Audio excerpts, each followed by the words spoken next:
আজকে সকাল সকাল ঘুম থেকে উঠে চলে গেলাম গাউসিয়া মার্কেটে। মূলত মার্কেটে গেছি আমার বোনের ভাগ্নির বিয়ে, তো আমার বোনের জন্য কিছু টুকিটাকি শপিং করা লাগতো, ওগুলো কেনাকাটা করতে গেছি।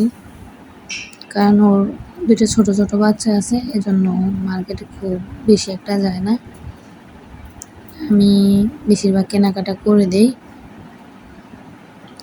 এই তো তারপর ওখান থেকে চলে আসলাম, এসে দুপুরে রান্নার জন্য গরুর মাংসটা ভিজিয়ে দিয়েছি।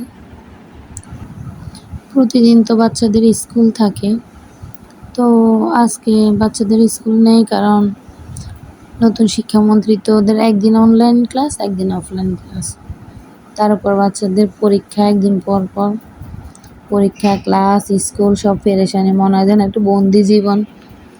বাচ্চাদেরও পেরেশানি, মায়েদেরও পেরেশানি, স্কুলে আনা নেয়া, এই তো সব কিছু মিলিয়ে তো জীবন বলেন। এই তো এদিকে আমার গরুর মাংসের মধ্যে সব মশলা দিয়ে রেডি করে ফেলতেছি।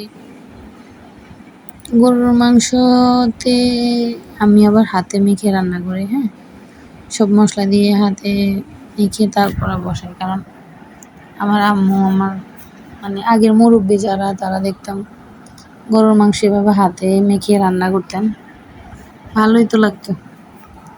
অনেকে যদিও মশলা কষিয়ে রান্না করেন, কিন্তু আমার কাছে হাতে মাখা গরুর মাংসটাই অনেক ভালো লাগে। এই তো এদিকে সব দেওয়া হয়ে গেছে, এখন মাখাবো, মাখিয়ে বসিয়ে দিব। এই পাকে আমি আবার একটু গোসল করতে চলে গেলাম। গোসল করে আস্তে আস্তে আমার মাংস রান্নাটাও হয়ে গেছে। এই তো এখন খাওয়া দাওয়ার পালা। ভালো থাকবেন সবাই, আল্লাহ হাফেজ।